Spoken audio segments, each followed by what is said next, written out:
Hai, halo, assalamualaikum semuanya. Kembali lagi bersama Pak Guru Dharma. Nah, kalau kalian sudah melihat Pak Guru Dharma, artinya kalian sudah melihat bagaimana Pak Guru Dharma membuat tugas untuk calon guru penggerak dengan tema.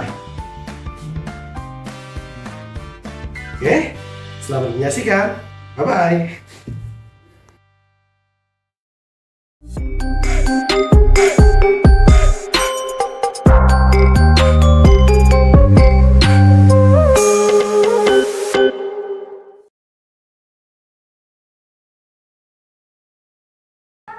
Puji syukur, marilah kita panjatkan kehadiran Allah Subhanahu wa Ta'ala yang telah memberikan kita banyak sekali nikmat sehingga kita dapat berkumpul di acara pada siang hari ini dalam rangka diseminasi budaya positif segitiga restitusi yang akan disampaikan oleh narasumber kita calon guru penggerak dari SMP Negeri 97 Jakarta, yaitu Bapak Muhammad Darmawan.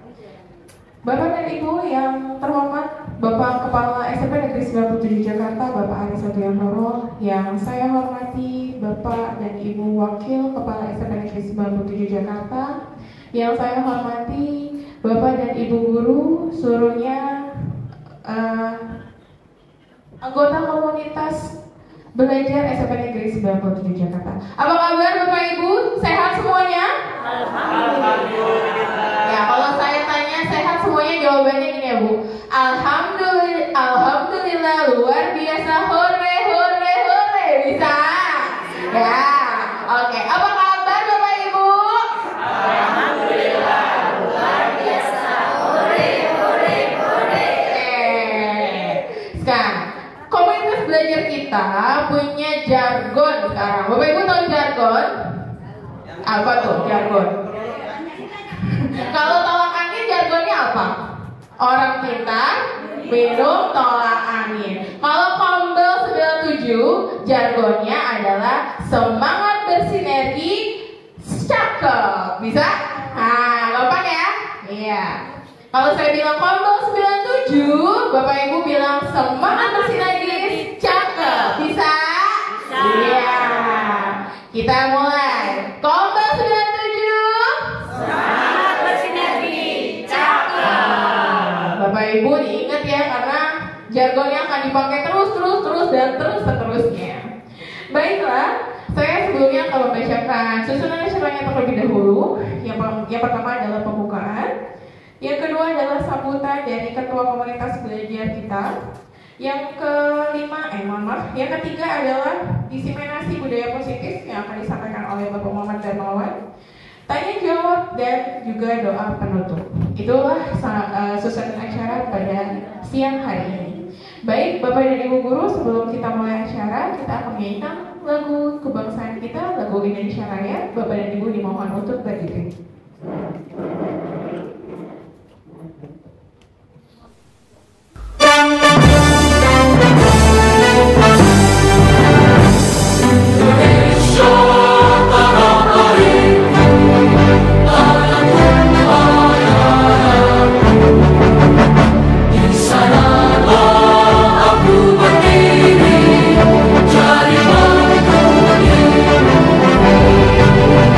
Indonesia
Terima kasih.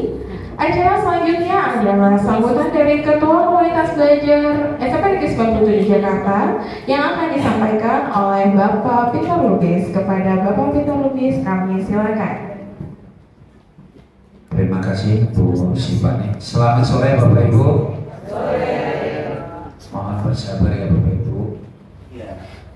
Yang pertama terkait dengan komunitas belajar. Di awal kita sudah sepakat dan sudah membuat komitmen bahwa komunitas belajar ini akan kita laksanakan dengan baik. Kita harus mengikutinya dengan segala konsekuensinya. Dan terima kasih juga kepada Bapak Ibu semua yang sudah berkenan untuk hadir di dalam acara kegiatan komunitas belajar. Yang kedua Bapak Ibu, kegiatan komunitas belajar kita mungkin tahun ajaran ini yang terakhir ya barangkali. Nanti tahun ajaran baru akan kita coba buat lagi kira-kira kegiatan apa saja yang akan kita laksanakan dan berapa kali pertemuan. Namun Bapak Ibu, mungkin pada kesempatan ini adalah Pak Dharma yang mungkin akan melaksanakan praktik baik dalam komunitas belajar ini, karena beliau terkait dengan calon guru penggerak supaya 97 ikut digerakkan oleh guru-guru penggerak yang ada di 97. Namun Bapak Ibu semua punya kesempatan ya Bapak Ibu, punya kesempatan untuk melaksanakan praktik baik di dalam acara komunitas belajar kita. Gak apa-apa, nanti boleh menawarkan diri Pak, nanti di komunitas belajar boleh saya praktik baik dengan materi atau tema ini, boleh Bapak Ibu. Nanti kita bicarakan tema kita apa saja. Jadi semua siapapun nanti jadi yang anggota komunitas belajar bisa memberikan atau melaksanakan atau mengikuti praktik baik sebagai narasumber di dalam acara-acara kita ke depan. Gimana Bapak Ibu, semangat? Semangat. Karena di sertifikatnya tertulis narasumber ya, Badar ya, atau narasumber narasumber dari praktik baik itu. Jadi mungkin itu ada nilai plusnya Bapak Ibu. Nah, ya Bapak Ibu ya, jadi mohon izin kepada Bapak Ibu kita semua, mari kita ikuti acara kita ini. Ya mudah-mudahan jam 3 bisa kelar Pak Dharma. Lewat dikit lah kan ya gitu. Oke, itu saja. Kepada Bapak Ibu terima kasih, selamat mengikuti kegiatan ini dengan baik. Terima kasih Bu Sipani, saya kembalikan. Terima kasih Bapak Peter Lubis atas sambutan yang telah diberikan.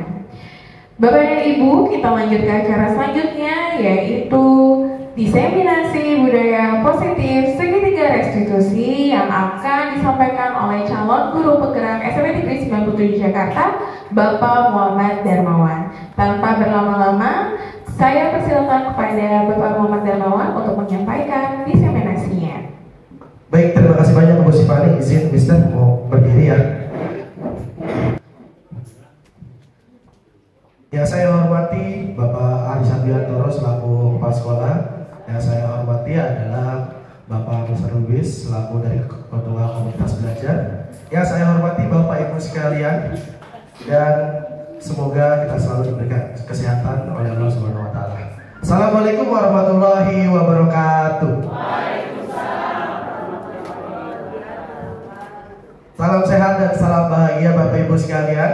Pada hari ini izinkan saya Muhammad Darmawan untuk bisa menyampaikan diseminasi terkait apa? Terkait bagaimana budaya positif yang bisa kita diterapkan selama di sekolah. Saya berdiri di sini bukan sebagai orang yang paling tahu. Saya berdiri di sini bukan orang yang paling pintar karena saya siapalah di sini. Tapi saya ingin hanya membagikan apa yang saya dapatkan selama di dalam pendidikan guru penggerak yang insya Allah nanti siapa tahu bisa bermanfaat untuk Bapak Ibu sekalian. Ya, maka saya sudah memberikan ke link ya di grup WhatsApp untuk Bapak Ibu sekalian bisa klik. Karena apa? Karena selain tayangan yang ada di depan, nanti tayangan ini bisa Bapak Ibu lihat di HP Bapak Ibu sekalian. Dan juga nanti ada interaksi-interaksi yang pertanyaannya akan dijawab bisa melalui HP Bapak Ibu. Jadi pada hari ini materinya adalah diseminasi budaya positif, bagaimana perwujudan nilai-nilai kebajikan universal yang diterapkan di sekolah. Kita sering tahu juga bagaimana apa yang disebut dengan budaya dan apa yang dimaksud dengan positif. Mungkin kita tahu secara sekilas, tapi bagaimana isinya, apa saja yang ada di dalamnya, dan bagaimana menerapkan dari penerapannya kepada murid, itu yang harus kita perhatikan dengan baik. Kita akan memulai dengan satu pertanyaan yang bisa Bapak Ibu isi. Saya ingin mengetahui bagaimana sih perasaan Bapak Ibu sekalian pada hari ini. Silakan boleh diisi. Diklik aja, diklik.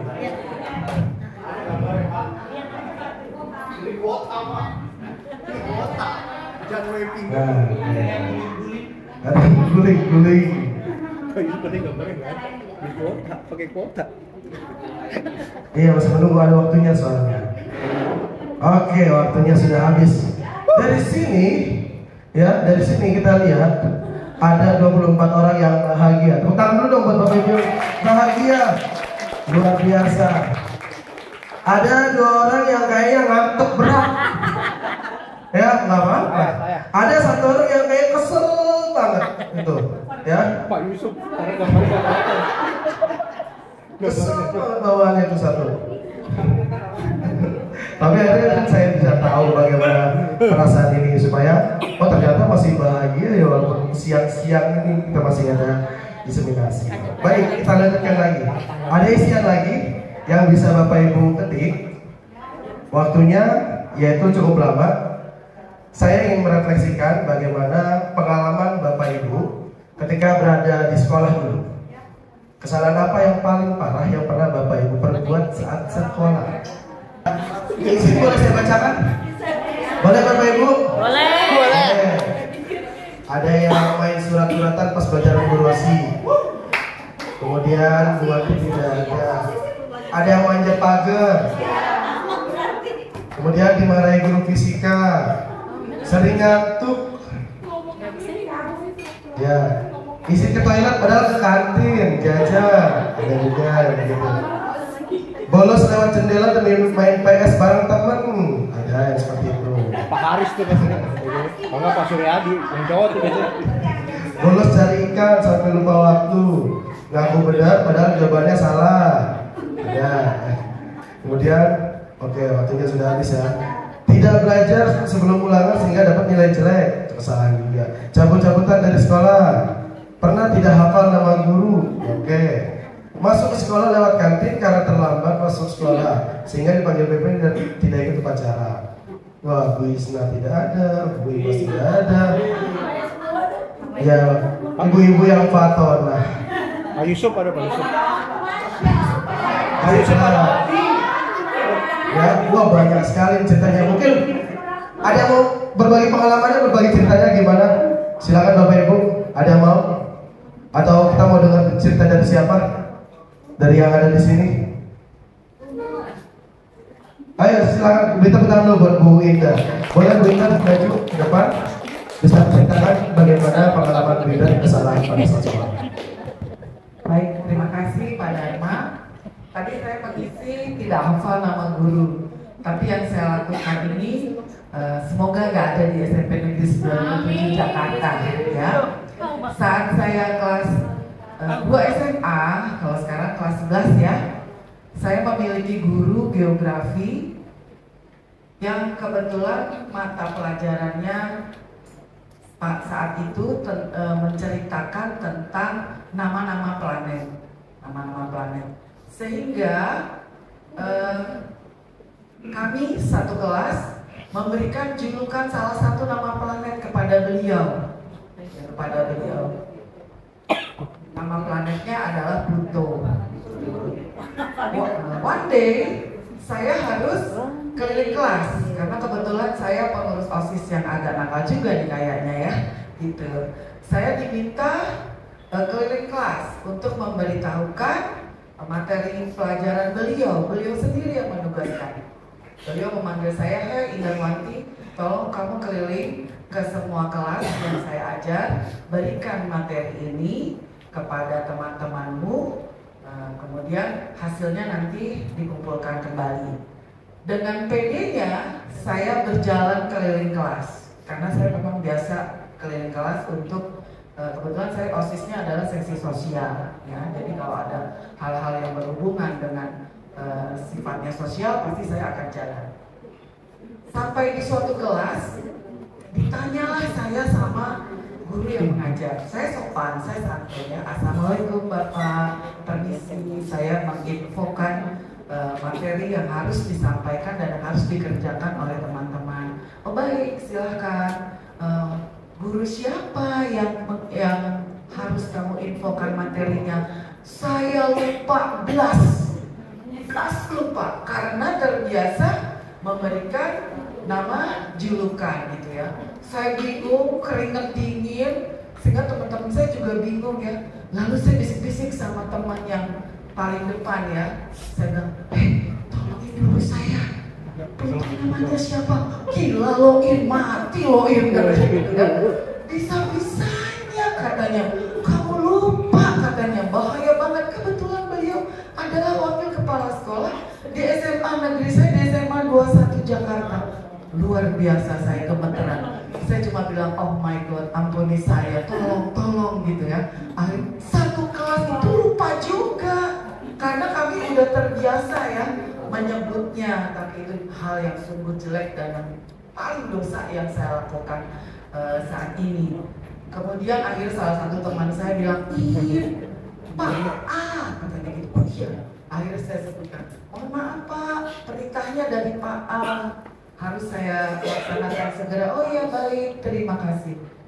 Besok tanggal 9 Juni saya akan reuni SMA Negeri 21 yang ke-38 tahun kami tinggalkan.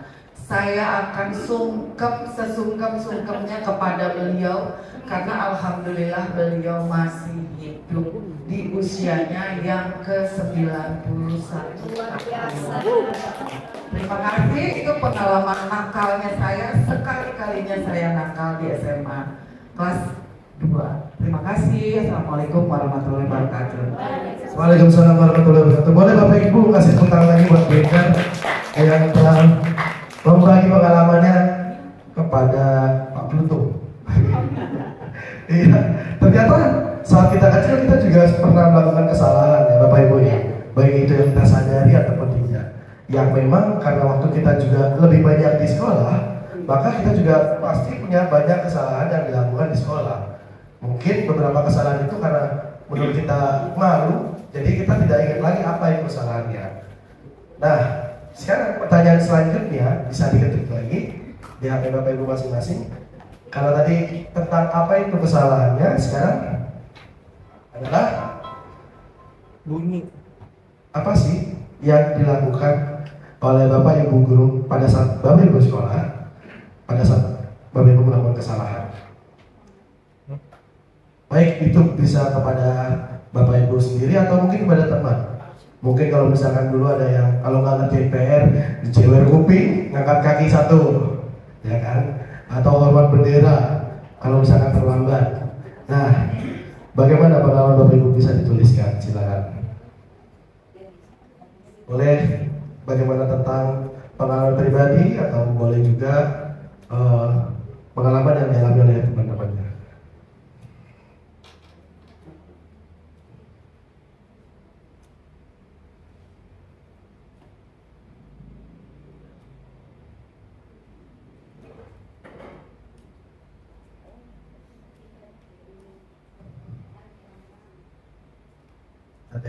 Ada yang dihukum berdiri di depan kelas, dihukum berlutut di depan kelas, dipukul pakai rotan, gara-gara terlambat ke lapangan, terus di depan kelas sampai mengerti soalnya disuruh kerjain, hormat bendera di lapangan, disuruh nyanyi, lari keliling lapangan, dipanggil dan diberi nasihat agar tidak mengulang, dilempar kapur dan penghapus papan tulis.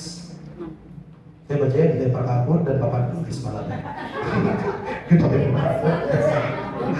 Masih hidup itu.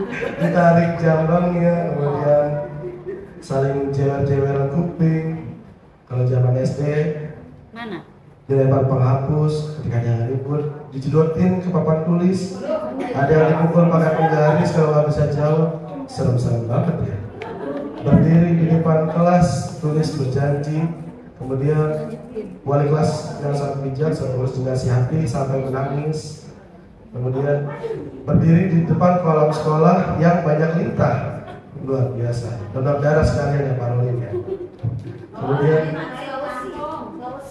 diberikan sanksi berdiri di depan kelas, dihukum naik turun tangga sambil jongkok, ujung jari tangan dipukul pakai penggaris kayu. Oh ini karena jarinya kukunya panjang gitu biasanya.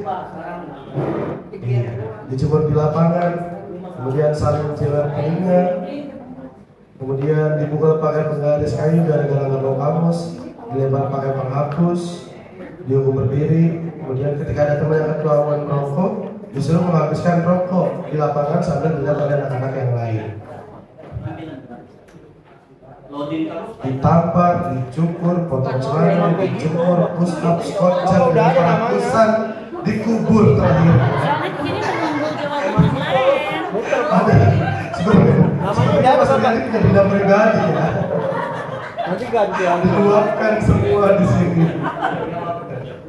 Ya macam-macam Bapak Ibu ya. Yang memang itu terjadi saat itu. Coba kalau ini masih terjadi sekarang. KPAI. Betul. KPAI. Ya, Komnas PA dan lain sebagainya. Orang tua langsung ke sekolah, diviralin dan lain sebagainya. Tapi kita jadi begini gara-gara itu. Iya. Nah, tapi Bapak Ibu sekalian merasa bisa seperti itu karena hukuman-hukuman ini. Iya, iya. Oke, baik.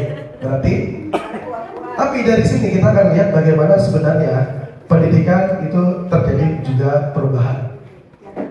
Ya, yang nanti akan kita bahas satu persatu. Kita lanjutkan. Ini yang saya dapat ketika bagaimana mendalami tentang budaya positif dan paradigma perubahan. Mengenai bagaimana perubahan paradigma yang ada dari salah satu teori itu yang teori kontrol atau pilihan. Di situ menyebutkan ada ilusi kontrol.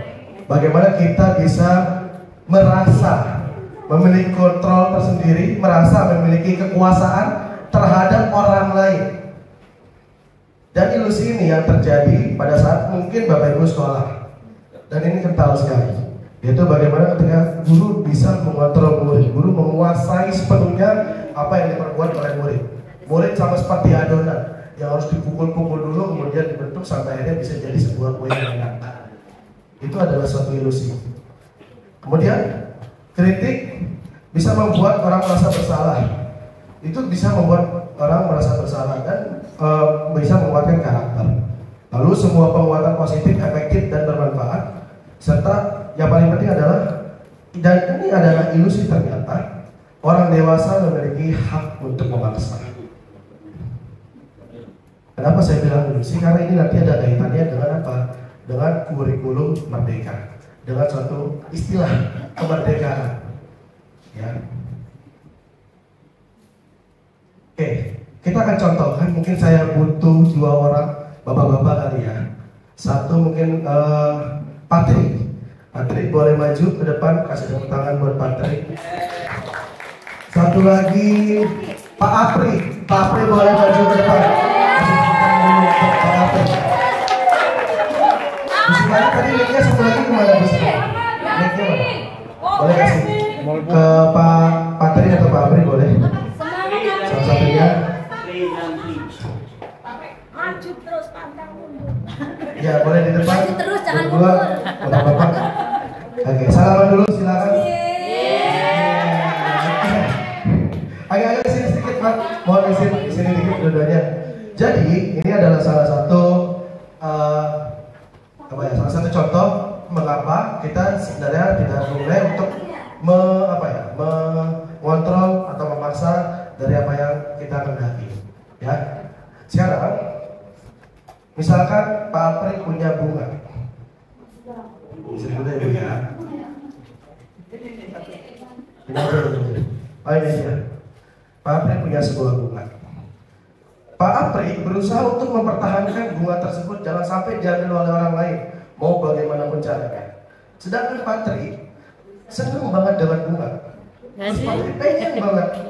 Jadi bagaimana caranya Pak Tri meminta sama Pak Apri, dan bagaimana caranya Pak Apri mempertahankan supaya bunganya tetap dipegang. Ya, kita akan bermain peran. Saat saya bilang action, baru silakan berdialog. Saya kasih mic satu-satu. Ya, terserah mau caranya bagaimana. Ya, ya, 3, 2, 1, action. Apri, istri saya kan ada hamilnya. Orang dia yang suka bunga itu. Dia pengen apa bunga Pak? Dia minta bunga tapi bunga yang bukan saya beli. Pokoknya saya ngambil dari mana tapi bukan beli. Sekarang bunga saya mau yang itu Pak. Oh, mohon maaf Pak, nggak bisa. Saya juga teman saya juga penting Pak. Enggak, nanti Bapak saya beli. Saya yang beli deh. Iya, makanya saya juga nggak bisa Pak. Buat maksudnya, benar Pak, benar. Nanti kan. Tolong Pak. Nggak benar Pak, nggak bisa Pak. Atau Bapak mau saya pindah ke kelas lain? Bapak ini kata penting, jangan dulu Pak. Saya penting banget masalahnya. Bayarin lah, bayarin. Iya Pak, kalau dibayarin saya nanti saya beli yang lain Bapak. Iya, saya nggak masalah bayar tapi tetap nggak bisa Pak. Ini Pak. Maafin ya. Ya benar Pak, maaf Pak. Sampai punya akhir nih Pak. Tolong Pak. Saya pinjam sehari. Ya tetap sama Pak, nggak bisa karena penting juga buat saya. Iya buat teman saya karena saya udah janji.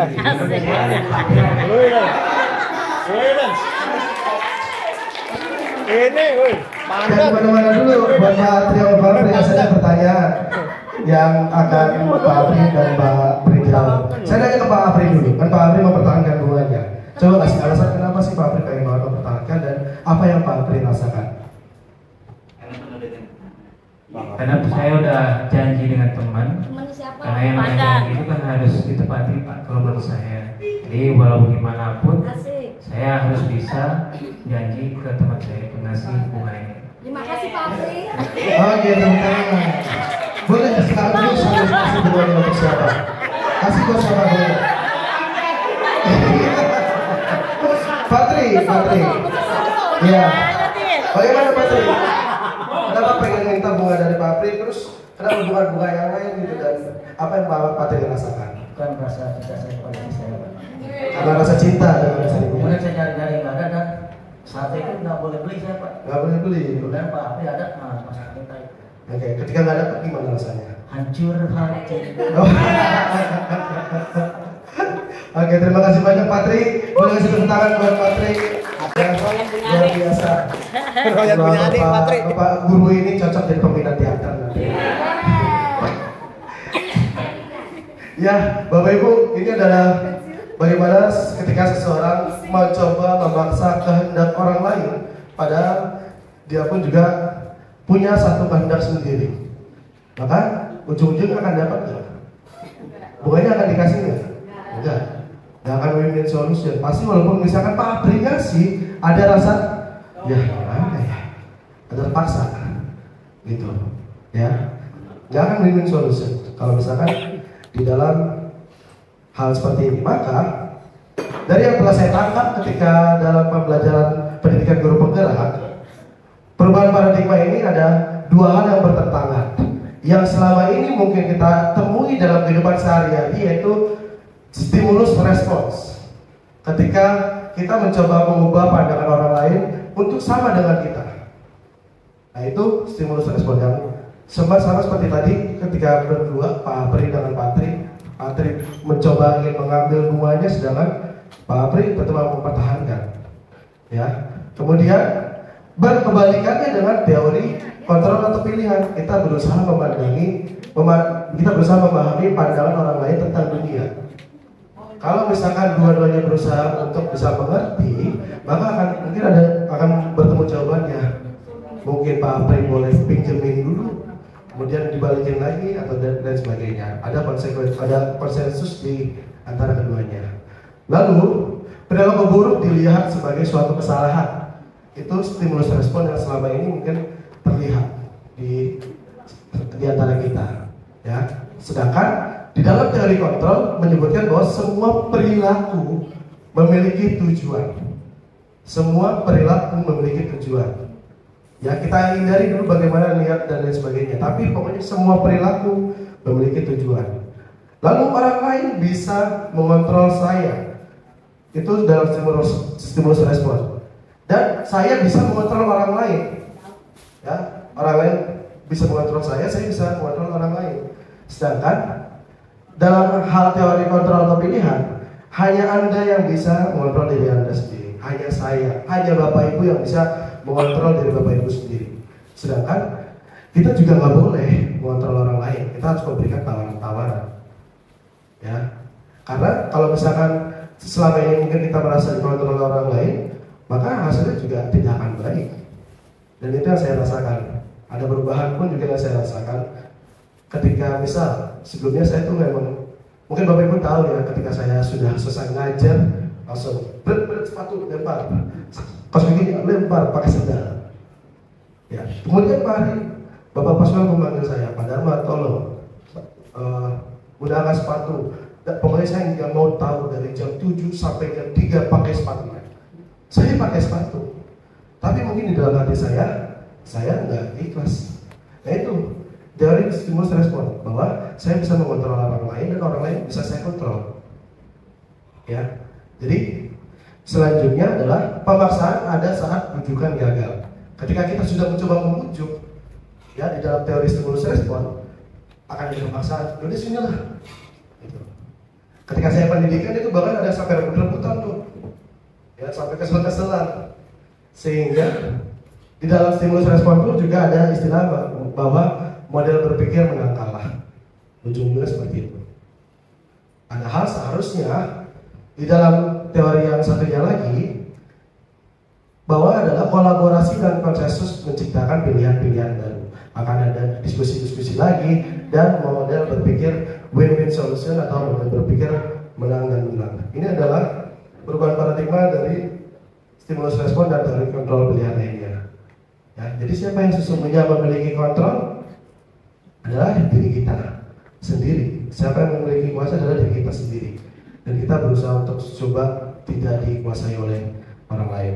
Kalaupun ada perubahan yang ingin disampaikan oleh orang lain, perubahan bersama itu, balik lagi motivasinya adalah motivasi atas diri kita.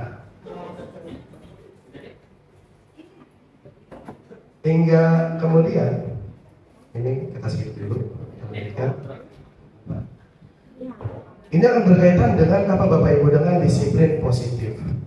Ya, dengan disiplin positif.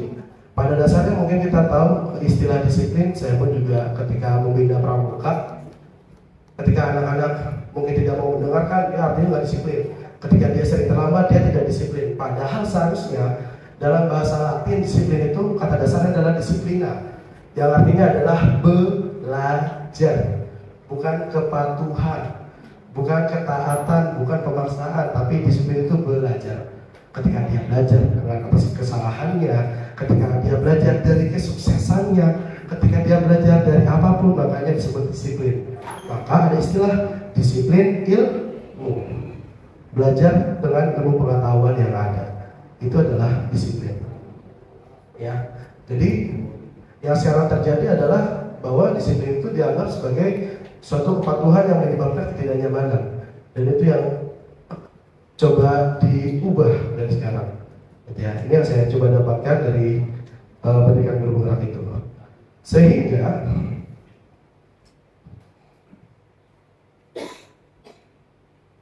di dalam disiplin positif ada juga nilai-nilai kebajikan. Ya, yang sebelumnya di kurikulum 2013 kita mengenal dengan istilah PPK, pendidikan penguatan karakter, dan di kurikulum Merdeka kita mengenal istilah P5.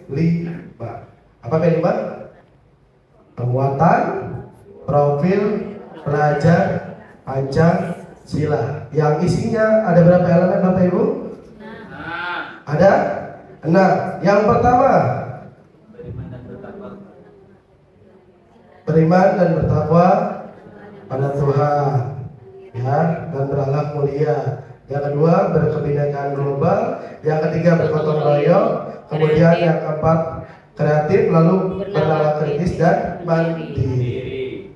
Ya, itu adalah bagaimana nilai kebajikan yang bisa memperkuat disiplin positif dari murid yang ada di sekolah kita. Kita harus mengetahui betul bahwa bagaimanapun kita juga di sekolah ini murid bukan sebagai objek, tapi kita bisa berpihak pada murid dan kita bisa menjalin kolaborasi. Jangan sampai ada pemikiran bahwa yang seperti tadi, gitu, ya. Maka nilai-nilai kebajikan universal itu adalah sifat positif yang merupakan tujuan mulia yang ingin dicapai setiap individu. Dan ini berkaitan erat dengan apa yang disampaikan oleh Ki Hajar Dewantara, Bapak Pendidikan Indonesia, yang menyampaikan kutipannya tentang bagaimana manusia merdeka. Yang di sini bahwa merdeka itu artinya tidak hanya terlepas dari perintah, akan tetapi juga cakap memerintah dirinya sendiri. Nah, ketika kita merdeka dari penjajahan, kita juga bukan hanya terlepas dari penjajahan tersebut, tapi kita juga bisa memerintah terhadap diri kita sendiri. Kita juga bisa bergerak dengan keinginan kita bisa berdikari, kalau istilahnya, berdiri di atas kaki sendiri, kuat untuk bisa maju, untuk bisa memiliki suatu keinginan dari diri kita sendiri, bukan dari kemauan orang lain. Sedangkan mungkin selama ini kita bergerak, selama ini mungkin kita maju untuk menjadi lebih baik karena apa? Karena kemauan orang lain, bukan karena kemauan diri sendiri. Mungkin awalnya ada karena keinginan diri sendiri, tapi lama-lama ketika diomongin orang lain baru. Ya, itu yang kurang tepat seharusnya. Oke, saya pun juga masih belajar Bapak Ibu seperti itu, perlahan-lahan. Ya, jadi perubahan sedikit pun juga tidak masalah, daripada tidak ada perubahan sama sekali. Nah, ini juga nantinya akan berkaitan dengan apa? Teori motivasi. Ya, yang tadi saya bilang tentang kemerdekaan, tentang bergerak, tentang berdikari, berkaitan dengan teori motivasi perilaku manusia. Ada 3 teori motivasi. Yang pertama adalah eksternal. Ya, eksternal yang pertama yang dimaksud yaitu untuk menghindari ketidaknyamanan atau hukuman. Ketika saya terlambat mungkin, ketika saya terlambat, besoknya saya berusaha nggak terlambat supaya apa? Supaya nggak dipotong TKD-nya, misalkan. Nah, itu teori motivasi yang pertama. Atau misalkan supaya tidak apa lagi, supaya tidak dipanggil kepala sekolah, ya. Dan mungkin murid pun juga seperti itu. Akhirnya bisa rapi di kelas karena mungkin kita membiasakan motivasi eksternal supaya dia tidak suruh push up atau supaya tidak dihukum oleh kita sebagai guru. Ya. Namun ini juga nanti akan berkaitan dengan teori motivasi eksternal yang keduanya untuk mendapatkan imbalan. Pasti jika ada hukuman, jika ada sanksi, ada imbalannya. Nah, ini teori motivasi eksternal yang kedua, mendapatkan imbalan dari orang lain. Pasti di dalam dirinya apa sih yang akan saya dapatkan ketika saya bisa melakukannya. Dan yang ketiga yaitu secara internal, secara dari diri sendiri. Dan ini yang merupakan tujuan dari disiplin positif, mengembangkan motivasi intrinsiknya, ya, atau internalnya, untuk bisa menghargai dirinya sendiri. Ya, maka keyakinan ini yang ada, yaitu saya akan bisa menjadi orang yang seperti ingin saya buat, yang seperti ingin saya impikan, bukan karena omongan orang lain, bukan karena dari diri orang lain, tapi dari diri kita sendiri. Begitupun yang mungkin ini juga sulit saya lakukan di kelas, ketika apa ya, anak-anak pun juga masih takut sama saya, Bapak Ibu, ya. Ketika saya masuk pasti anak-anak padahal Pak, motivasi mereka masih motivasi karena takut sama saya, gitu.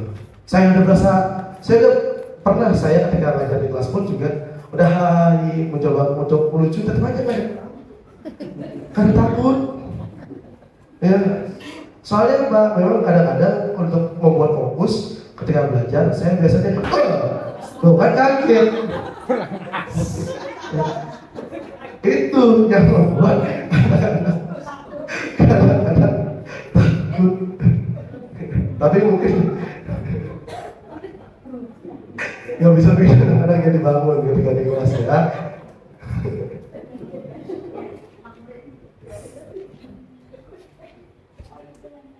Nah, mengenai motivasi tadi, ini juga berkaitan dengan secara singkat aja nanti saya akan jelaskan bagaimana posisi kontrol guru. Ya, yang saya dapatkan di dalam CGP ini bahwa ada 5 posisi kontrol guru yang kita telah sadari mungkin atau tidak itu terjadi dalam diri kita. Yang pertama yaitu sebagai penghukum. Dia akan langsung menghukum ketika anak berbuat kesalahan. Dia langsung menghukum ketika anak murid melanggar tata tertib yang ada. Ketika datang misalkan telat, sini masih besar. Nah, kayak gitu. Mungkin kayak dulu juga, kalau kenapa nggak ngerjain PR? Ini gue nih, udah kamu berdiri. Gitu. Itu penghukum Bapak Ibu. Terus yang kedua yaitu membuat rasa bersalah. Dia tidak menghukum memang, tapi pasti dia akan bilang, aduh nah, kamu nggak capek apa kayak gitu terus, nggak kasihan apa Bapak Ibu? Pasti biasanya gue yang membuat rasa bersalah seperti itu. Yang ketiga, yaitu adalah sebagai teman, yang dimana membuat alasan-alasan untuk murid sehingga murid nantinya akan tergantungan. Sang Bu, saya mau besok terlambat ya, oh iya nggak apa-apa. Itu padahal tanpa alasan yang jelas mungkin, atau mungkin oh kamu kenapa tadi ngerokok? Oh ya begini, oh ya nggak apa-apa, ngerokok aja. Ada ya gitu. ada. Gitu. Ya. Atau misalkan melihat anak-anak lagi naik motor bonceng 3, ya pasti biasa aja. Itu posisi kontrol dulu sebagai teman. Sehingga ada juga yang keempat yaitu sebagai pemantau, dia cuma melihat. Ya dia, terus lihat ini, atau cuma foto cekrek besoknya dilaporin. Cuma sebagai pemantau doang. Ya, dan yang terakhir yang mungkin bisa kita perbuat di sini yaitu posisi guru sebagai manajer. Karena apa? Karena di sini membuat mereka berpikir lebih kritis, membuat murid bisa menjawab sesuatu berdasarkan dirinya masing-masing. Yang hasilnya menguatkan pribadi, motivasi prinsip dirinya sendiri, sehingga mereka bisa mengevaluasi diri tentang bagaimana cara memperbaiki dirinya. Ya, jadi sampai sini Bapak Ibu untuk 5 posisi kontrol dulu bisa sedikit dipahami. Bisa ya, karena ada pertanyaan nih yang bisa dijawab. Waktunya cuma 30 detik. Ya, ada pilihannya. Ya, nanti Bapak Ibu tinggal memilih posisi kontrol guru berdasarkan kata-kata yang ada di situ. Oke. Sudah siap Bapak Ibu ya? Oke, baik. Kita akan mulai dalam hitungan 3, 2, 1. Pertanyaan yang pertama. Silakan dipilih waktu 30 detik. Apakah kamu mau mendapat stiker bintang untuk hari ini? Posisi kontrolnya apa ya? Ini meledak.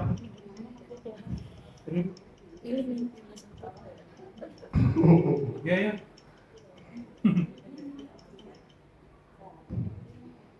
Dah.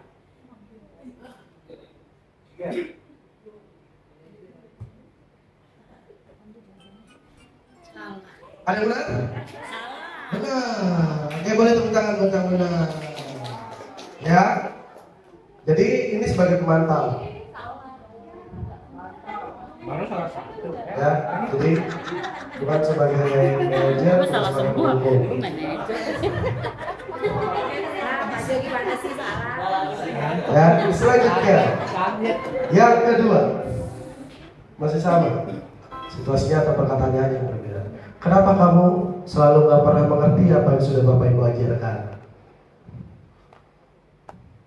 Kenapa sih kamu nggak selalu mengerti? Kemarin udah mengajarkan untuk busa-busa. Pasti lebih banyak yang benar ini. Masih banyak yang benar ya seharusnya ya. Sengaja biasa. Bisa lah. Kita lihat jawabannya benar atau salah. 4, 3, 2, 1.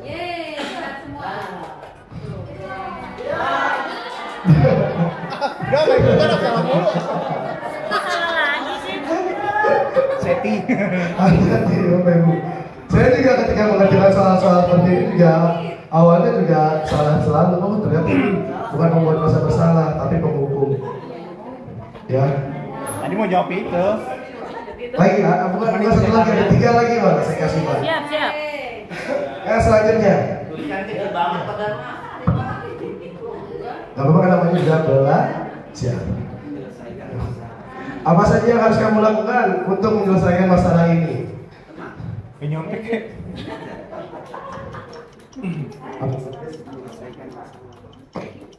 Masa gue salah semua sih. Udah pasti nih, salah lagi pasti. Apa saja sih yang harus dilakukan? Konsen sih. Syukuran sini kalau kena. 1. Iya. Benar. Wah belajar. Luar biasa kebenaran Bapak Ibu semuanya. Manajer ya. Jadi posisi guru sebagai manajer harus bisa mengarahkan, bisa memberikan pertanyaan-pertanyaan memantik supaya murid bisa berpikir lebih dalam. Ya, jangan kita selalu underestimate. Saya pun juga mulai memperbaiki. Selanjutnya, 2 lagi. Lagi, nggak apa-apa. Saya tahu nanti depannya benar terus.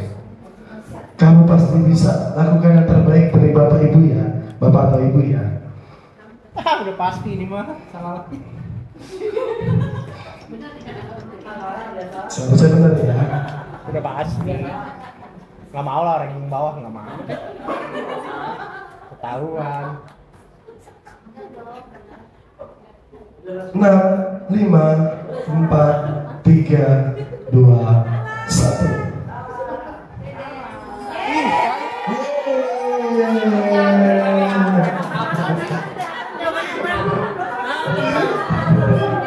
Benar ya, sebagai teman. Emang kita pura-pura. Jadi membuat murid berpikir melakukan sesuatu untuk menghargai guru sebagai temannya. Ya. Bapak memang kita tahu guru adalah teman. Itu boleh, tidak masalah. Ya. Dan ada lagi yang terakhir, 1 lagi. Wah, nggak apa-apa deh, bener 3 kan. Kenapa kamu dari tadi hanya gambar-gambar di kelas aja dan nggak merhatiin? Bapak atau Ibu salah apa sih sama kamu? Udah pasti nih. Apaan tuh? Pasti deh. Salah-salahnya pokoknya dah. Iya pokoknya. Pokoknya kalau salah pura-pura bener aja biar nggak malu kita. 3, 5, 4, Iya. 3. Waduh, yang salah banyak dengan sertifikat. Benar?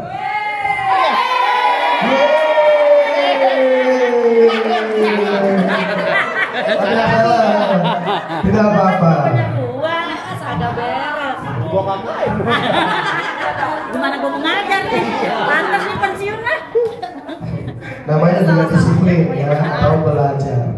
Ya. Jadi itu tentang posisi kontrol dulu. Ya Bapak Ibu ya. Dan hadiahnya, itu berarti maksudnya motivasi apa Bu tadi? Motivasi eksternal atau internal? Eksternal. Ya. Nah, tadi Bu itu bilang hadiahnya mana? Ini berkaitan dengan materi selanjutnya. Ya. Yang tertarik, yang menarik juga, mungkin kita juga baru tahu, saya pun juga baru tahu bahwa di materi selanjutnya ini Tuh, dihukum mau oleh penghargaan. penghargaan. Ya, seorang psikolog pendidikan Alvikon ya pada bukunya yang diterbitkan tahun 1993 menjelaskan bahwa sebenarnya ada beberapa yang dihukum oleh penghargaan atau penghargaan itu sama seperti sebuah hukuman.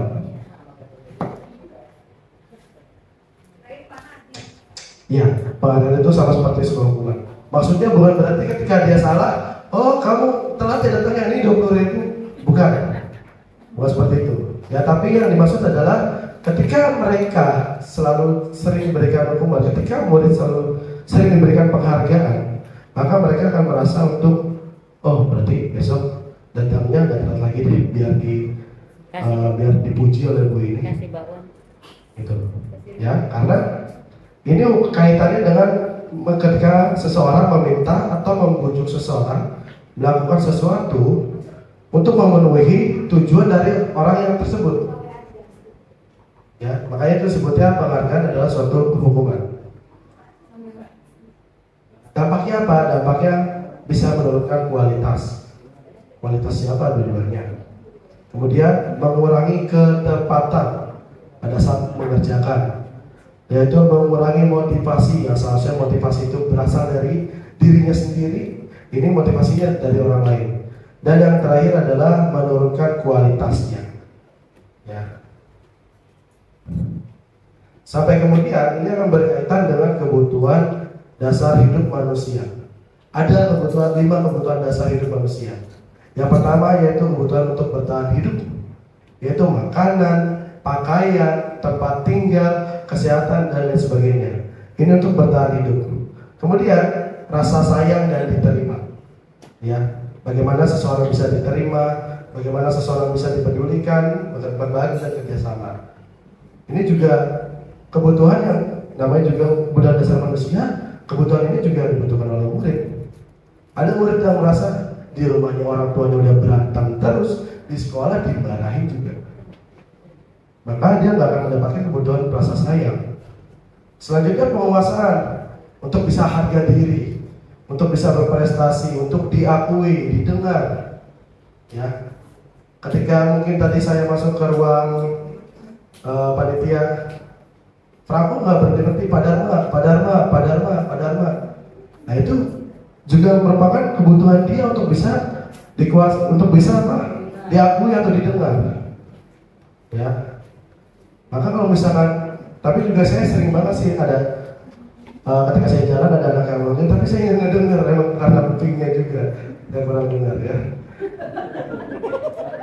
Lalu ada juga kebebasan untuk bisa mandiri, mencoba hal baru dan memiliki pilihan. Setiap orang punya kebutuhan untuk memiliki kebebasan. Ya, ketika ada HP baru kita langsung beli, itu kebebasan. Ya, mencoba hal yang baru. Ketika ada aplikasi baru atau ada sesuatu hal yang baru, ketika di Tanah Abang ada kuliah baru, itu juga kebebasan. Sampai ada video call, itu juga kebebasan.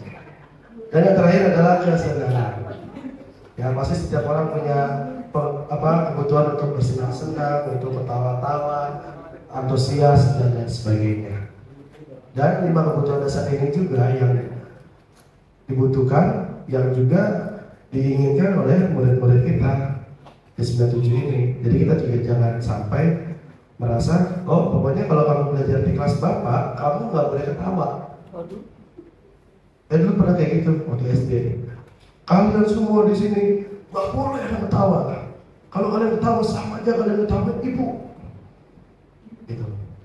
Saya pun juga pernah dihukum waktu itu ketika SMA. Karena pokoknya tiba-tiba saya lagi ngomong, ingat cerita lucu, terus saya ketawa sendiri, langsung dilempar penghapus. Ya, jadi seperti itu.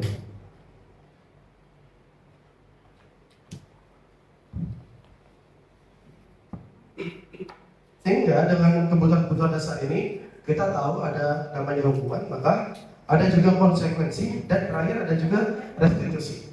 Ini yang juga ilmu baru yang saya dapatkan tentang bagaimana suatu hukuman, yaitu ketika guru menghukum murid untuk hormat selama 10 menit misalkan. Guru marah sehingga murid menjadi takut, itu hukuman. Sehingga menimbulkan efek selanjutnya yang membuat murid takut terhadap gurunya. Makanya mungkin saya selama ini kenapa anak-anak takut karena saya karena mungkin saya selama ini hanya menghukum. Ya. Selanjutnya ada konsekuensi. Guru meminta murid untuk mengerjakan PR saat istirahat dan dikerjakannya 2 kali lipat. Ya, memang tidak menghukum tapi memberikan kesempatan untuk murid memperbaiki, tapi ada tambahannya. Atau guru tegas dan murid mematuhi peraturan, itu konsekuensi. Sehingga yang ketiga adalah restitusi. Guru menanyakan keyakinan kelas dan membantu murid memperbaiki kesalahan. Kemudian guru lebih terbuka dan murid menghormati dirinya dan orang lain. Ya. Tapi Pak, kalau misalkan kita terlalu terbuka sama murid nggak sopan dong. Mungkin di pandangan kita nggak sopan, tapi setidaknya kita selalu didengar dan murid juga akan mendengar kita. Mungkin ada bukan kesalahan ya, ada satu hal yang harus diperbaiki dari diri kita atau dari diri muridnya. Ya, memang agak sulit untuk keluar dari zona nyaman, memang agak sulit keluar untuk dari perubahan yang ada. Tapi jika itu dijalankan walaupun hanya sedikit demi sedikit, lama-lama menjadi bukit. Lama-lama apa yang kita inginkan bisa jadi berhasil, Bapak Ibu. Ya. Oke, ada pertanyaan. Nah, sekarang pertanyaannya tentang apakah ini konsekuensi ataukah ini hukuman? Catat kalimat saya tidak akan terlambat lagi di buku catatan banyak 100 kali. Kira-kira ini konsekuensi apa hukuman?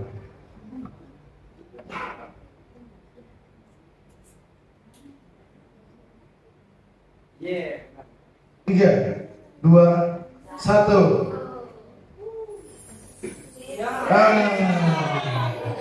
Benar ya. Hukumannya kalau misalkan mereka tulis saya tidak akan terlambat lagi, saya tidak akan terlambat lagi, karena tidak memperbaiki apa-apa, ya malah merusak bagaimana keinginannya gitu. Selanjutnya,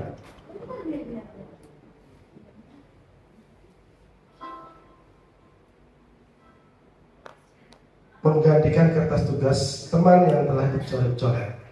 Apakah ini konsekuensi atau hukuman?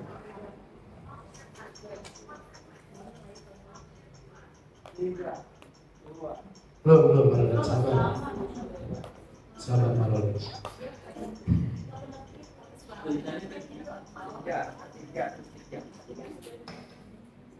3, 2, 1. Wih, luar biasa teman-teman semua. Ya, tepuk tangan dong buat Bapak Ibu dong. Konsekuensi. Mau lagi? Lagi ada 2 lagi soal. Satu. Membersihkan tumpahan air di meja yang tersenggol saat belajar.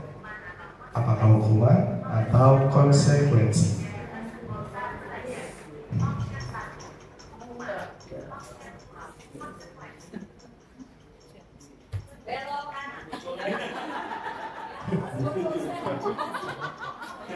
Siapa yang belok?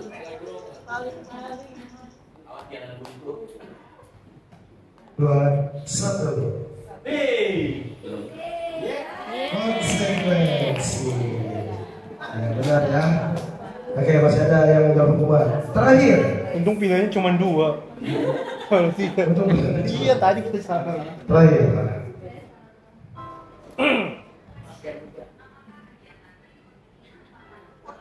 Putar balik. Membawa satu kantong permen untuk teman karena ketahuan makan permen di kelas.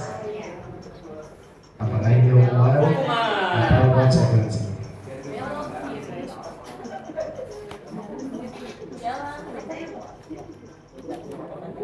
Ya, 2, 1. Oke.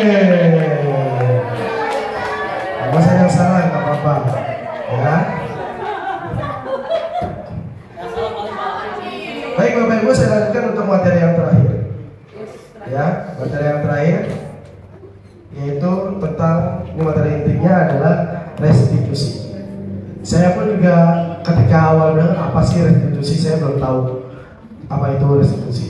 Ya, saya belum dengar dan mungkin pertama kali tentang restitusi. Intinya adalah restitusi adalah sebuah proses menciptakan kondisi bagi murid untuk memperbaiki kesalahan mereka. Tapi bukan hanya itu, sehingga mereka bisa kembali pada kelompok mereka dengan karakter yang lebih kuat. Nah, ini adalah salah satu cara yang menjadi rekomendasi di pendidikan guru penggerak untuk bisa Bapak Ibu terapkan di dalam menangani murid yang bermasalah. Tapi ini bukan satu-satunya cara ya. Ini menjadi salah satu cara. Karena bagaimanapun murid kita juga bervariasi. Setiap murid tidak sama karakternya, setiap penanganan pun juga masalahnya pun akan berbeda. Tapi ini menjadi rekomendasi dari apa yang bisa dilakukan, yaitu dengan cara restitusi. Jadi ciri-ciri restitusinya yaitu yang pertama bukan untuk menebus kesalahan, tapi untuk belajar dari kesalahan. Ya, berbeda dengan konsekuensi untuk menebus kesalahan yang ada, untuk memperbaiki kesalahan. Hanya itu, tapi di dalam restitusi lebih ditekankan untuk bisa mereka belajar dari kesalahan. Ya. Kemudian memperbaiki hubungan. Selanjutnya adalah yang paling ditekankan adalah memberikan tawaran-tawaran. Ya, bukan paksaan, bukan memaksa untuk melakukan apa yang kita kehendaki. Karena yang tadi kita tidak bisa memaksakan kehendak orang lain. Kemudian menuntun untuk melihat ke dalam diri, lalu mencari kebutuhan dasar yang mendasari tindakan, dan ini merupakan fokus pada karakter, bukan bagaimana tindakannya. Ya, kemudian bisa juga menjadi fokus untuk solusi, sehingga bisa mengembalikan murid yang berbuat salah pada kelompoknya sendiri. Maka langkah yang bisa dilakukan adalah yaitu dengan apa? Segitiga restitusi. Menstabilkan identitas, memvalidasi kebutuhan, dan menanyakan keyakinan. 3 langkah ini yang diterapkan dalam menangani masalah yang ada. Nanti akan saya kasihkan contohnya. Ya. Yang pertama adalah menstabilkan identitas, yang dimana ketika membuat anak merasa gagal karena berbuat salah menjadi positif terhadap dirinya. Ketika mereka membuat suatu perilaku, suatu tindakan yang melanggar peraturan mungkin atau melanggar kesepakatan, kita meminta dia untuk bisa meyakinkan bahwa apa yang dia perbuat memang salah. Ya, tapi kita membuat kesalahan itu menjadi suatu hal yang positif bagi diri mereka, bukan untuk kita berbaik. Tapi kembali lagi kepada prinsip dari pendidikan merdeka bahwa guru harus bisa berpihak pada murid. Ya, maka kata-kata yang bisa disampaikan oleh Bapak Ibu guru itu berbuat salah itu hal yang manusiawi, tidak ada manusia yang sempurna, dan lain sebagainya. Selanjutnya, ketika sudah distabilkan identitas anak-anaknya, murid-muridnya, yaitu adalah validasi kebutuhan, membantu murid ya untuk bisa mengenali kebutuhan dasar yang ingin dipenuhinya ketika melakukan kesalahan itu. Jadi Bapak Ibu bisa membantu mereka untuk memenuhi kebutuhan dasarnya. Karena ketika mereka melakukan yang kita anggap melanggar atau bersalah, artinya dia mencoba untuk memenuhi kebutuhan yang ingin didapatkannya. Maka Bapak Ibu mungkin nanti bisa berkata, kamu bisa saja melakukan hal yang lebih buruk lagi, tapi kamu tidak melakukannya kan? Gitu. Kamu pasti punya alasan untuk melakukannya dan lain sebagainya. Dan yang terakhir adalah menanyakan keyakinan. Bapak Ibu guru di sini anak-anak melihat kesalahannya dihubungkan dengan norma sosial dan nilai-nilai yang mendasari manusia berinteraksi dengan orang lain. Maka guru di sini bisa berkata apa nilai yang kita percaya di kelas kita, lalu nilai universal apa, dan lain sebagainya. Saya selanjutnya akan memberikan contoh Bapak Ibu dari segitiga restitusi yang saya rekam sendiri. Saat ini saya rekam bersama dengan murid. Ini mungkin bisa contoh untuk pemahaman Bapak Ibu sekalian. Silakan bisa disimak, simaknya di sini aja ya, tidak usah di HP-nya masing-masing karena nanti akan bersuara.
guys, jadi ini aku punya kitasnya, salah satunya yang warna pink. Nah, tasnya ini ada 2 figurnya, ada salah satunya. Kamu lagi apa tuh? Saya lagi live, Pak. Oh, bisa digantikan dulu kan? Oh, bisa. Pak. Iya, padahal Mas lagi bicara sama kamu nih. Ya, boleh padahal duduk sini? Silakan. Iya. Mana ngeliat sendiri. Padahal tahu, kamu adalah anak yang kreatif dan memiliki banyak pengikut di Instagram. Tapi bukankah ini waktu yang tepat untuk buka di Instagram? Ya Pak, maaf tadi saya nggak pikir pandang. Saya hanya mengisi waktu saja Pak. Nah, iya betul, padahal paham sekali kamu ingin mengisi waktu luang itu pada bapak. Tapi kan kalau misalnya Instagram, bukannya lebih baik kalau kamu bisa menyiapkan semua perlengkapannya, baik itu backgroundnya, kemudian mic-nya, dan juga semuanya perlengkapan yang kamu siapkan untuk Instagram kamu agar ya Instagram pun lebih bagus lagi kan? Iya Pak. Oke. Tapi apa sih yang sebenarnya memutuskan kamu untuk Instagram? Apa sih yang sebenarnya kamu rasakan? Sebenarnya saya hanya merasa bosan Pak, terus juga karena tidak ada kegiatan lainnya, dan juga teman-teman saya banyak yang minta saya live. Nah, betul sekali. Padahal paham sekali kamu memang membutuhkan interaksi dengan teman-teman. Kamu juga mau mencari suatu hal yang menarik. Padahal tahu itu kebutuhannya aja. Ya saya mengerti Pak, tapi memang ada banyak endorse dari sponsor yang harus saya promosikan. Oh, itu dia luar biasa yang saya padahal bilang, karena dengan kamu endorse seperti itu berarti kamu anak yang hebat, anak yang kreatif ya.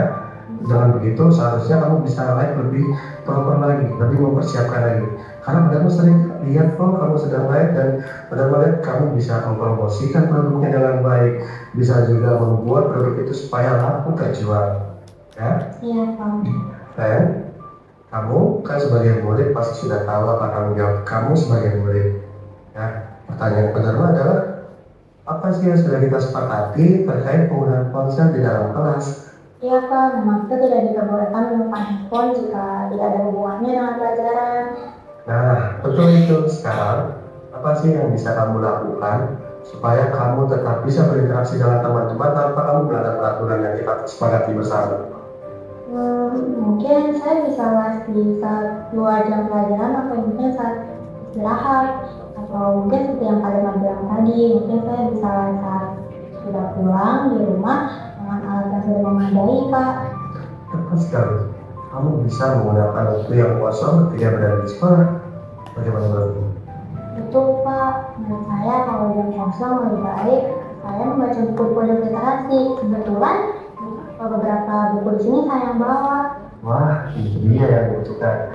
Ya, memang lebih baik jika waktunya kosong, kamu lebih baik untuk bisa mengisi waktu luang kamu dengan hal yang bermanfaat. Apalagi kalau misalkan kamu ingat peribahasa tentang buku yang pernah Anda sampaikan, apa itu? Kalau nggak salah, kayaknya buku itu dari dunia ya Pak. Betul ya. Terima kasih Pak, saya akan mencoba mengatur waktu saya lebih baik. Padahal sangat yakin, kamu pasti bisa ya. Ingat, setiap tindakan yang kamu lakukan pasti ada konsekuensinya. Lebih baik untuk menggunakan waktu yang lebih bijak. Siap Pak, saya akan lebih berhati-hati lagi. Untuk yakin, kamu pasti bisa melakukannya ya. Makasih banyak ya Pak. Ya, sama-sama ya. Silakan lanjutkan ya. Iya Pak. Oke, supaya nanti Bapak Ibu ya kalau misalnya nonton fullnya nanti agak lama. Mungkin nanti bisa ditonton di akun YouTube-nya Pak Guru Dharma. Ya, jadi seperti itu Bapak Ibu. Ya, untuk bagaimana ketika Bapak Ibu guru melakukan segitiga restitusi dalam menangani masalah. Saya ketika menonton videonya lagi, saya juga selalu bertanya, bisa nggak ya anak 97 ketika punya masalah seperti itu? Terus emang ada yang begitu ya? Tapi yang namanya impian pasti diawali dari mimpi. Yang namanya tujuan, harapan, masa depan pasti diawali dari mimpi. Setiap mimpi kita ingin membuat Indonesia untuk bisa menjadi generasi emas 2045. Tapi apa yang terjadi sekarang mungkin kita tidak tahu, ya. Bagaimana anak murid di sekeliling kita, dan siapa yang salah? Tidak ada yang bisa disalahkan. Semuanya karena semuanya salah. Sehingga di sini Bapak Ibu yang terakhir,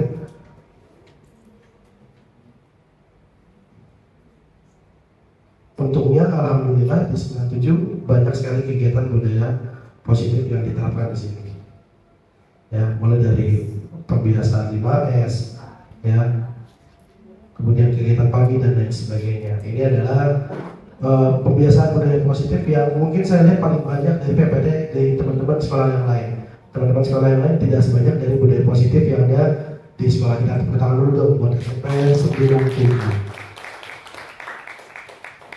Dan yang jadi penutup dari saya pada diseminasi pada hari ini yaitu adalah saya juga kembali mengutip dari perkataan Ki Hajar Dewantara tentang di mana ada kemerdekaan, di situ harus ada disiplin yang kuat. Sungguh disiplin itu bersifat self disiplin atau disiplin pribadi, yaitu kita sendiri mewajibkan dengan sekeras-kerasnya dan peraturan sedemikian itu harus ada di dalam suasana yang merdeka. Sekian dari saya. Terima kasih banyak. Selanjutnya saya kembalikan kepada Ibu Sifani, moderator pembicaraan. Assalamualaikum warahmatullahi wabarakatuh. Waalaikumsalam warahmatullahi wabarakatuh. Beri tepuk tangan saya lagi dong Bapak Ibu untuk narasumber kita. Baiklah, terima kasih kepada Bapak Darmawan yang telah memberikan materi ya kepada kita semua, sudah memberikan dimensinya terkait budaya positif, terutama segitiga restitusi. Kira-kira kita bisa nggak ya menerapkannya? Bisa nggak kita implementasikan Bapak Ibu? Amin. Mudah-mudahan. Bisa ya, insya Allah bisa. Baik Bapak dan Ibu, sebelum saya tutup, saya membuka pertanyaan nih, membuka tanya jawab. Apabila ada Bapak dan Ibu yang ingin bertanya pada Pak Dharma terkait materi yang beliau sampaikan, saya persilakan. Kayaknya udah asik kan Pak. Ya. Seru ya Bapak Ibu ya. Ini gak ada yang tanya, saking serunya apa udah pengen pulang? Bukan, pada nonton video saya kan. Oh iya betul. Videonya bagus ya Pak, itu teks sendiri ya Pak ya? Iya. Luar biasa, kreatif sekali memang teman kita yang satu ini ya Bapak Ibu ya. Nah, ya karena tidak ada yang bertanya, maka langsung saja kita tutup ya kegiatan kita pada siang hari ini. Kegiatan ini akan ditutup dengan pembacaan doa kembali yang akan dibacakan dipimpin oleh Bapak Muhammad Haris. Kepada Bapak Muhammad Haris kami silakan. Tadi kan udah berdoa, sekarang belum berdoa. Ya.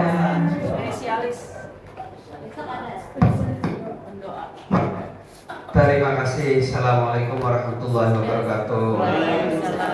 Alhamdulillah dikasih kesempatan untuk menutup acara ini dengan pembacaan doa seperti biasa. Mari kita tutup acara ini dengan bacaan doa Al-Fatihah.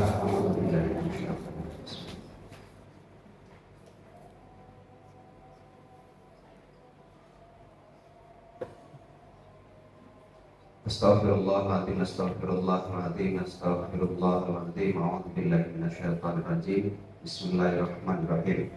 Allahumma shalli wa sallim wa barik ala sayyidina Muhammad wa ala alihi wa sahbihi wasallam.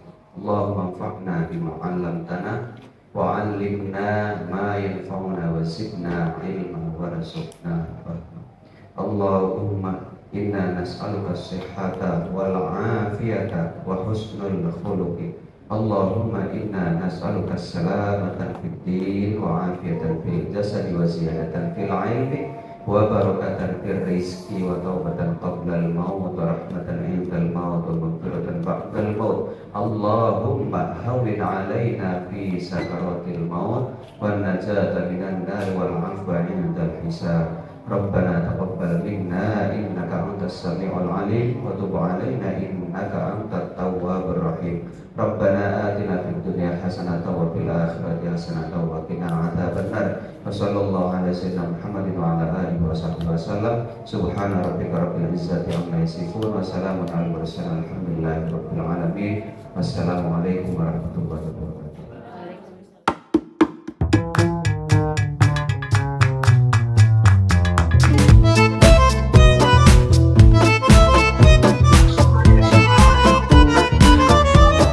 Assalamualaikum semuanya.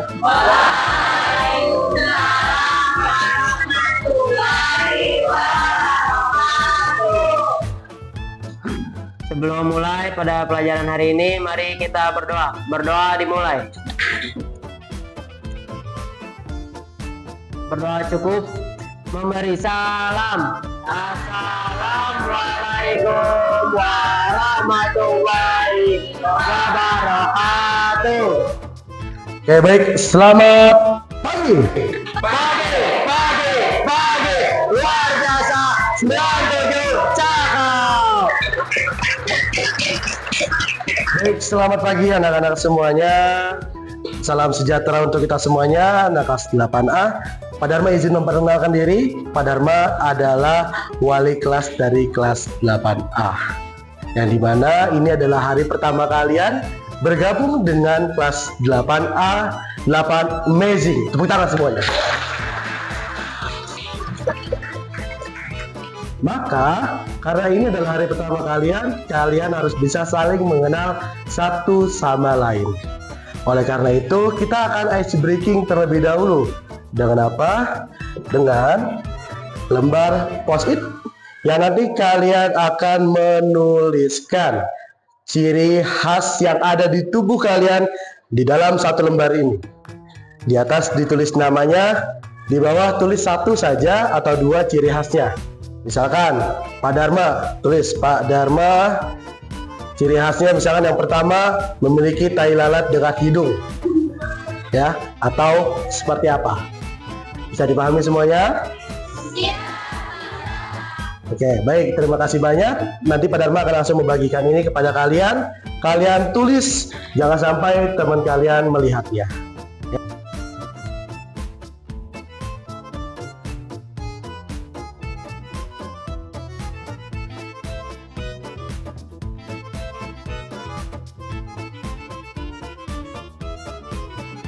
Baik, Pak Dharma sudah membagikan lembar post-it yang pada kalian. Silakan kalian bisa mulai menulis ciri khas yang ada di tubuh kalian di lembar post-it itu. Jangan lupa dituliskan namanya.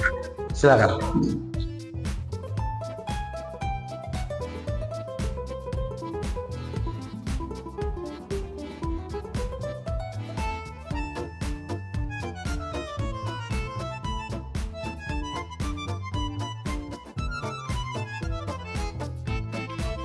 Coba sekarang Pak Dharma minta siapa? Kamu.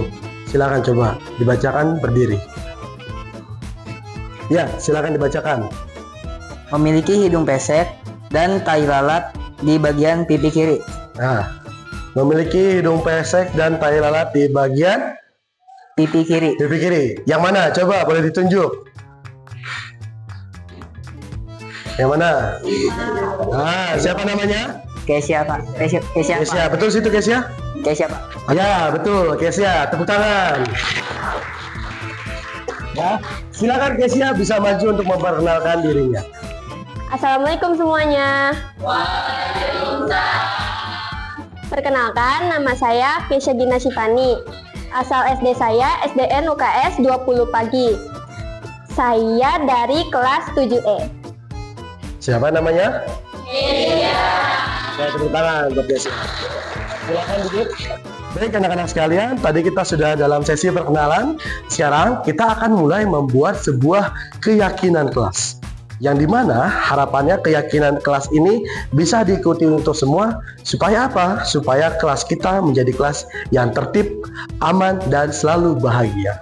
Baik, sekarang Pak Dharma minta tolong. Siapa di sini yang tulisannya paling bagus?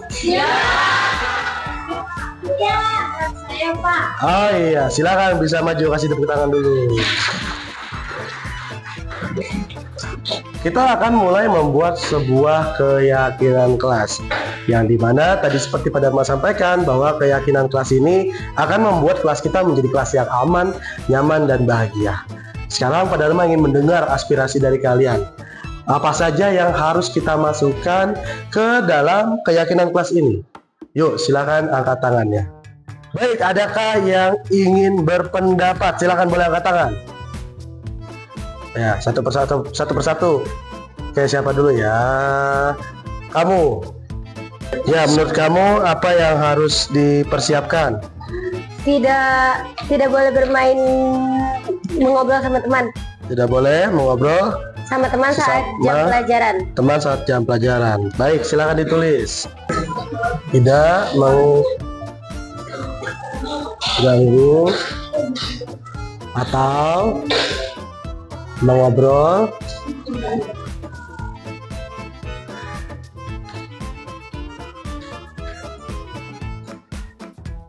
saat belajar.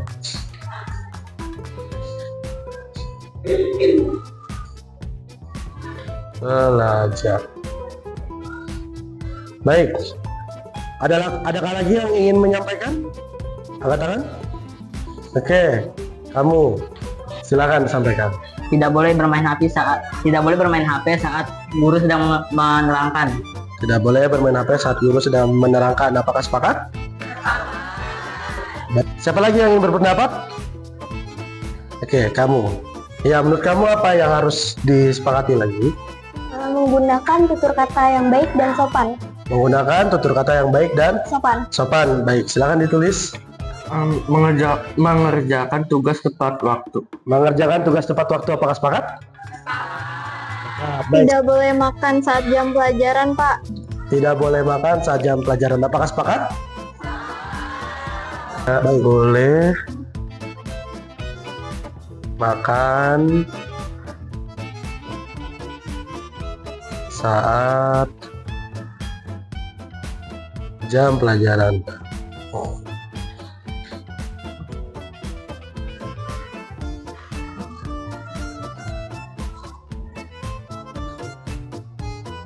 Baik, terima kasih banyak. Silakan duduk kembali, kasih tepuk tangan. Kita sudah mendapatkan 1, 2, 3, 4, 5 yang menjadi peraturan bersama yang akan kita sepakati di kelas. Coba Pak Dharma minta kalian untuk bisa membaca bersama-sama. 1.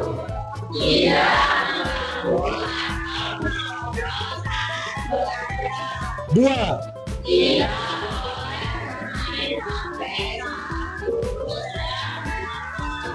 3.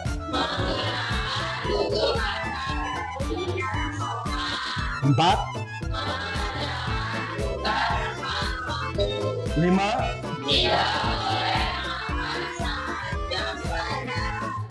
Di sini kita juga sudah mendapatkan 5 hal yang kita akan sepakati bersama. Namun, karena kita akan membuat suatu keyakinan, maka keyakinan itu harus berdasarkan nilai-nilai yang positif. Jadi, di sini masih ada kata-kata yang berkonotasi negatif. Ternyata, dengan adanya kata tidak, kemudian sini juga tidak, maka ini masih konotasi negatif. Jadi kita bisa ubah dengan hal yang positif. Kita mulai dari yang pertama. Tidak mengganggu atau ngobrol saat belajar. Kira-kira apa ya supaya kalimat ini bisa kita ubah menjadi satu keyakinan yang positif? Adakah yang ingin menyampaikan? Menurut kamu kira-kira apa yang menjadi dan atau membuat kata ini menjadi suatu kata yang positif? Fokus pada saat belajar. Fokus pada saat mengikuti pelajaran. Berarti kita ubah seperti pendapatnya bahwa pertama adalah fokus untuk mengikuti pelajaran. Sepakat? Untuk yang nomor 2, tidak boleh bermain HP saat guru sedang menerangkan. Kira-kira bagaimana untuk mengubahnya menjadi kalimat yang positif? Menggunakan HP sesuai dengan waktunya. Menggunakan HP sesuai dengan waktunya.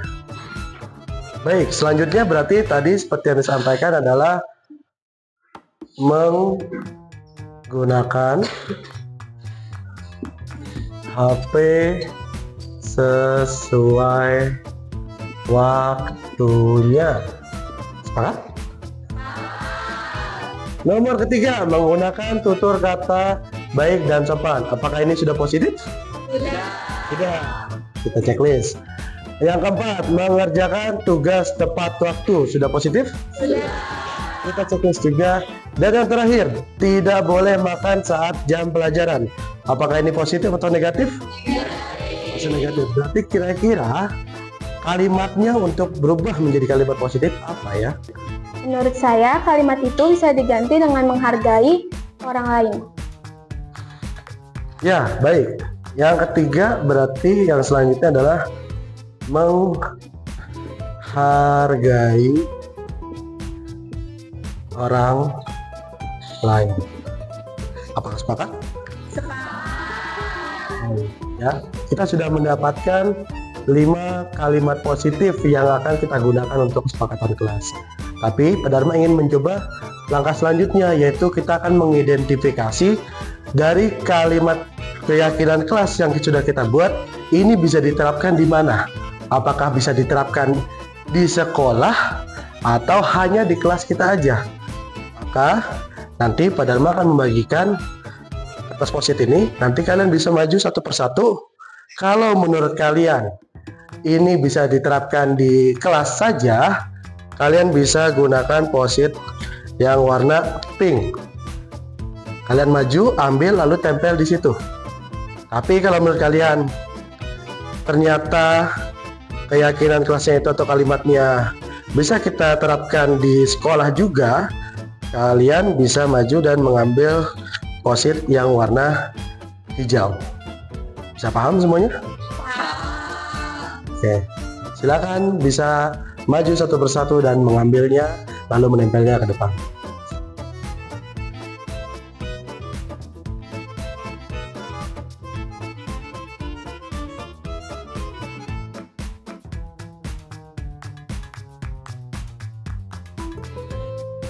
Kalian sudah memilihnya ya. Jadi yang pertama fokus untuk mengikuti pelajaran. Di sini banyak sekali yang memilih pink. Artinya memang ini bisa kita terapkan hanya di kelas saja. Betul? Kemudian menggunakan HP sesuai waktunya. Ternyata juga ada yang memilih untuk bisa di sekolah. Ya. Lalu yang ketiga menggunakan tutur kata yang baik dan sopan. Selain di kelas, ini juga kita akan terapkan di sekolah. Kemudian mengerjakan tugas tepat waktu. Nah, kalian juga sudah memilih untuk menggunakan posit warna pink. Artinya ini juga kita akan terapkan di kelas. Dan yang terakhir, menghargai orang lain. Ini pun juga akan kita laksanakan di kelas apa di sekolah? Di sekolah, ya. Jadi inilah keyakinan kelas yang akan kita buat. Nanti Pak Dharma minta ketua kelas untuk bisa membuatnya menjadi satu bentuk poster dengan menggunakan aplikasi Canva, lalu dicetak atau di print dan ditempelkan di kelas kita supaya keyakinan kelas ini bisa kita terapkan dengan sebaik-baiknya. Maka kita akan coba bacakan sekali lagi keyakinan kelas untuk supaya kelas kita menjadi kelas yang aman, nyaman, dan bahagia. Baca bersama-sama dari nomor 1 sampai nomor 5. Nomor 1. 2, 3, 4, dan yang kelima. Oke, luar biasa ya. Jadi seperti itu. Maka kita harus lebih semangat lagi untuk bisa belajar. Dan kita akan coba jargon lagi dengan selamat pagi.